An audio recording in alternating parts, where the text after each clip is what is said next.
I'm Lindsay Yackel, Education Program Coordinator at the University of Chicago Celiac Disease Center. I also am a trained chef, and I worked in that field for many years before I had this job. What I would like to do today is a little cooking session. I'm going to show you how to make some gluten-free chocolate chip cookies. We think that the kids will love it. It's a really great recipe, and actually my daughter is the one that makes it all the time for us. So here we go.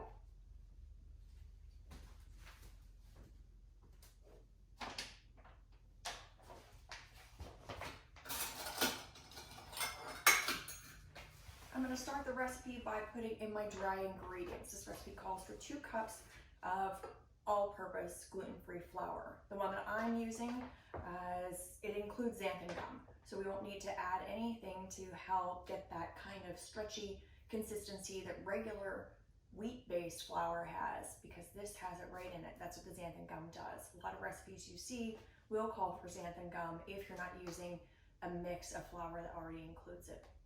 Generally speaking, most mixes of flour have several different kinds of gluten-free flour in them, and that actually just ends up making a better product. I can remember 16 years ago when I was diagnosed, we didn't have these pre-made flours, so I had to go and buy all the individual flours, mix them together in my own ratios, and then bake that way. So it was a lot different 16 years ago.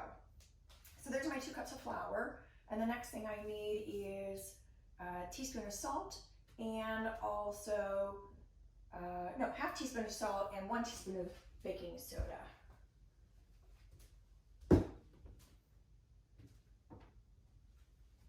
And we're actually here in my own kitchen, and so you'll see that I'm pretty familiar with where things are. I also got a lot of things out in advance just to make it a little bit easier. So it's a teaspoon of baking soda,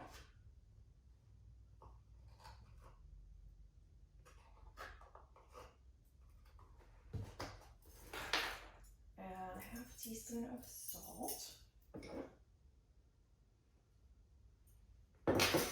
and then I'm going to use my whisk, and I'm just going to combine those evenly so that everything is mixed in there together nicely. This recipe actually calls for butter to be mostly melted but not completely, so that's why we actually have a pan on the stove. And I'm going to go ahead and add in my cup of butter, which is equal to 2 sticks.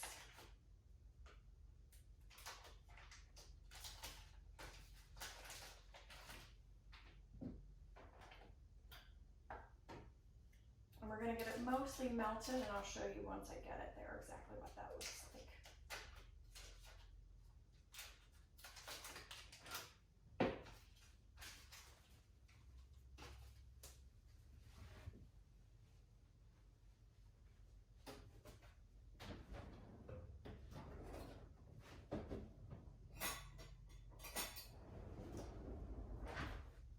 It takes just a few minutes to get it where we want it.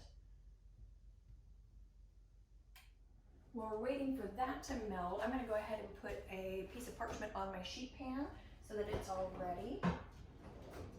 And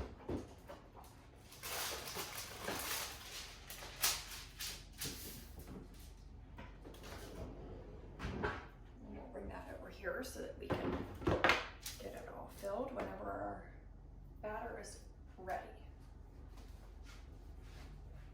We're going to go ahead and move our dry ingredients to the side so that we can work on our wet ingredients. That's going to be a combination of our brown sugar, granulated sugar, and butter at this. Okay, so our butter is mostly melted, and I'll show you that there's some more chunky bits. Few more little chunky bits. It's not totally melted, it's not hot, it's none of those things. It's just lightly melted.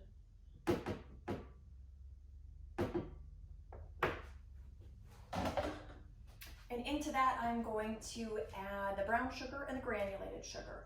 For the brown sugar, we need 3/4 of a cup, packed typically when you're working with brown sugar, you want it to be packed into your measuring cup. This is a 3/4 measuring cup, which not every set has, but this one does. So I'm gonna pack that in, make a bit of a mess, and add it in. Okay, and then our regular granulated sugar, we need 2/3 of a cup of that.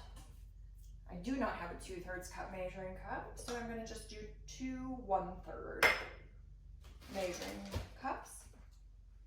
So this is 1/3 of a cup. And another 1/3 of a cup, which makes 2/3 of a cup. If you have a 2/3 measuring cup, that's easier. Okay, and into that, we're going to add our vanilla extract. And we need 2 teaspoons of that. And then we're actually going to put apple cider vinegar in this. And it makes a difference, and it's hard to explain the kind of difference it makes, but it's worth it. It's only a teaspoon of apple cider vinegar, but it really, you don't taste the vinegar. No, I wouldn't give you a recipe where you're going to taste the vinegar. It just makes a difference in the baking process. Again, it's only a teaspoon.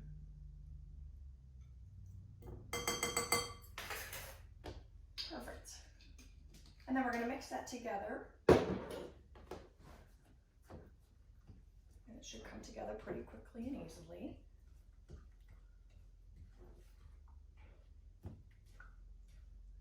All right, and now that that's all combined, as much as we need it to be for this, nothing here needs overly mixed. Everything is kind of a gentle stir together. You don't have to do anything too long or too much. Okay, and into that we're going to add an egg. Again, the butter's not hot. It was just melted. It was lightly warm, so we can add our eggs straight into it. If you prefer and you don't crack eggs a lot, you can always crack it into something else if you're afraid you'll get a shell in it. And then we're just gonna, actually, I think we're gonna go ahead and whisk that egg in.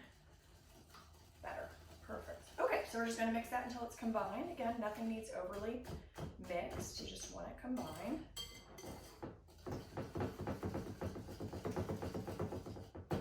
Perfect. And that's what we're looking for. Just a nice consistency, all smooth, no chunks of anything in it.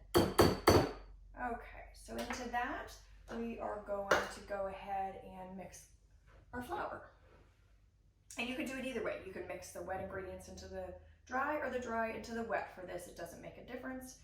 I'm actually going to go wet into dry just because that's the bigger bowl.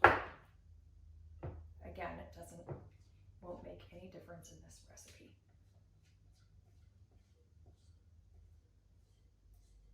Okay, so we have it all in there. And then we're just going to combine it. For this, I think that the spatula is better. The whisk will get kind of gunked up with your dough mix. So I think that the spatula works better. And again, we're just mixing until it's combined. And it will come together pretty quickly. This recipe is for large cookies, which I actually kind of like. I think you get a nicer consistency in the center. I like a soft middle on my chocolate chip cookie and a little bit of a crisp on the edges. So I think that using a larger cookie scoop, or you can do it by hand, of course, but I use a larger cookie scoop, and I just think it makes a better consistency cookie in the end. Okay, that's all combined well. So the next thing we do is we add the chocolate chips. Okay, so now I'm going to go ahead and I'm going to add in the 2 cups of chocolate chunks. I use chocolate chunks. You can use chocolate chips. You can use semi-sweet, milk chocolate, dark chocolate, whatever you like. This is semi-sweet, and again, it's the chunks. So they're kind of that shape. Anyhow, so we need 2 cups of those, which really is the full bag. Okay, so we're going to go ahead and mix those in. It takes just a minute to get all those chunks mixed in. And the oven is set to 350 degrees. These will bake for 8 to 10 minutes typically. All ovens are a little bit different, so you just want to keep an eye on yours and make sure that the edges of it are golden brown, and that's how you'll know that they're done and you can take them out. This is an interesting recipe because once they come out of the oven, you actually leave them on the sheet pan to cool completely. So as soon as they come out of the oven, we'll sprinkle a little bit of salt on. If you don't want to, you don't have to, but it's actually quite good with all the sweet. The two things work together really nicely, salty and sweet. So just a light little sprinkle on top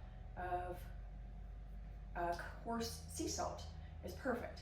And then they'll just sit on the sheet pan for about 10 minutes to finish cooling off before we move them to another rack. And again, I use a nice big scoop. We're only going to put about 3 down this side. There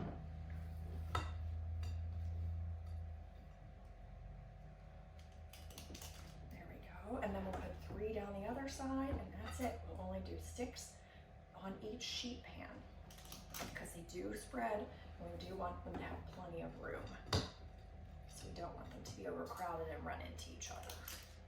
So that's how this works. We're just going to keep filling the tray. We're only going to put 1 tray in at a time, and it's not a huge batch, so it shouldn't take too long. I'm going to adjust them just a little bit. Get them in here more. Perfect. And we'll go ahead and we'll put them in the oven, and we'll let them cook for 8 to 10 minutes. And here's our final product, our finished chocolate chip cookies. They've cooled, they've set up, they're all ready to eat. The recipe is pretty easy, and I think that it's a great one to do with your kids in the kitchen and help them learn how to bake and do things gluten-free. And I hope you enjoy.